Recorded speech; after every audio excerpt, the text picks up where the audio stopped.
আজকে বানাবো আমি খুবই মজাদার রেসিপি আর এইটা হলো খুবই মুখরোচক একটা রেসিপি। যদি মুখে স্বাদ না থাকে আর কিছু খাওয়ার জাল জাল খাওয়ার ইচ্ছা যায় তাহলে তোমরা এই রেসিপিটা বানায় ট্রাই করে দেওয়া পারো। খুবই সহজ একটা রেসিপি, যে কেউ চাইলে এই রেসিপিটা বানাতে পারবো। যদি বাড়িতে মানে কমলা সাইজের যদি মাকই থাকে, আর এই কমলা সাইজের মাকই বর্তমান সময়ে খুবই পাওয়া যায়। তো এই মাকই দিয়ে আজকের এই সুন্দর রেসিপিটা বানাইছি। তো প্রথমে আমি নিয়ে নিছি এই যে মাখইগোনা খোসা হুদ্দা নিয়ে নিছি। এটা বেশি বাতি না আর বেশি কমলাও না, মিডিয়াম যে হয় ওইটা নিছি।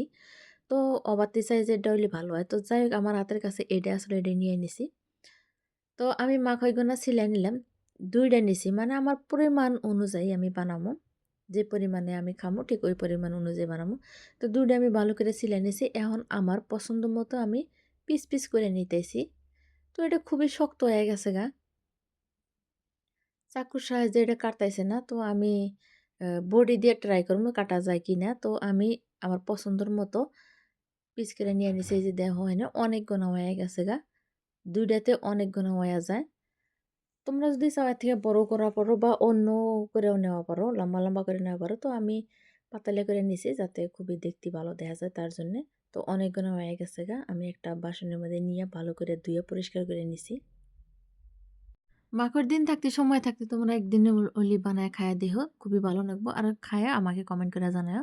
তো আমি এনে একটা কড়াই নিয়ে নিছি সিদ্ধ করার জন্য। কড়াইয়ের মধ্যে দিছি পানি, তারপর দিয়ে দিলাম নুন পর্যাপ্ত পরিমাণে। নুনের পরিমাণটা কম করে দিছি। আর এখন আমি মাখইগোনা যে কেটে রাখছিলাম ওইগুনা দেওয়ার পর ভালো করে একটা ঢাকনা দিয়ে ঢেকে দিলাম। ১০ থেকে ১৫ মিনিট আমি এটাকে সিদ্ধ করে নেব। যেহেতু এটা বাতি হইছে তার জন্য সিদ্ধ করার টাইমটা অল্প বেশি লাগবো। তো যাই হোক, অনেকক্ষণ হয়ে গেছে গা। অল্প ঠান্ডা, ঠান্ডা হয়ে গেছে গা। এই যে ঢাকনাটা তুলে নিলাম। এই দেখো কি পরিমাণে সিদ্ধ হয়ে গেছে। তো এখন আমি এনাকে পানি ঝরায় অন্য একটা পাত্রের মধ্যে নিয়ে নেবো যাতে গায়ে পানি না থাকে। ঠিক ওইরকম করে তুলে নিয়ে নেবো। তো আমি একটা চামচের সাহায্যে পানিগুলা ঝরায় নিয়ে নিতেছি। তো বাকিগুলো আমি ঠিক এরকম করে তুলে নিবো। আর মাকড়িটা যাতে নরম হয় ওইটা খেয়াল রেখে কিন্তু সেদ্ধ করা লাগবো। শক্ত থাকলে কিন্তু বেশি একটা ভালো লাগবো না আর খাতে সময় লাগবো। দাঁত বেশি হওয়ার সম্ভাবনা আছে। তো অন্য একটা পাত্রের মধ্যে নিলাম। নেওয়ার পর দিয়ে দিছি আমি বিট লবণ আর অল্প সাদা লবণ ছিটাই দিছি। এখন যেটা দিলাম এটা আমি শুকনা মরিচের গুঁড়া দিলাম। ঝাল, ঝাল খামু তার জন্যে। যেহেতু আমি মুখরোচক একটা রেসিপি বানাইতেছি।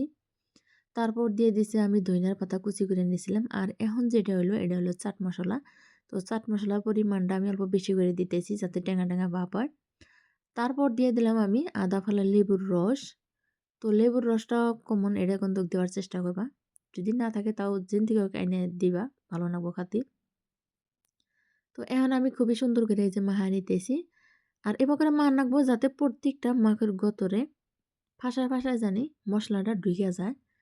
তো ঝালের পরিমাণটা কমিয়ে দিছি। তোমরা চাইলে কম বেশি করে দেওয়া পারো। এই যে এখানে দেখা গেতেছে না, ভালো করে বোঝা গেতেছে না, কিন্তু ঝালটা হইছে স্বাভাবিক মতো হইছে। এই খাবারটা বেশিরভাগই কিন্তু বিকেল, বিকেল অবস্থায় খাইলে কিন্তু বেশি ভালো লাগে।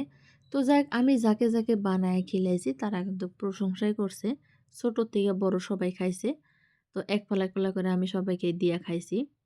তো যাক, তারপর সুন্দর করে প্লেটিং করে নিছি। এই যে দেখতেছে খুবই ভালো দেখা গেতেছে।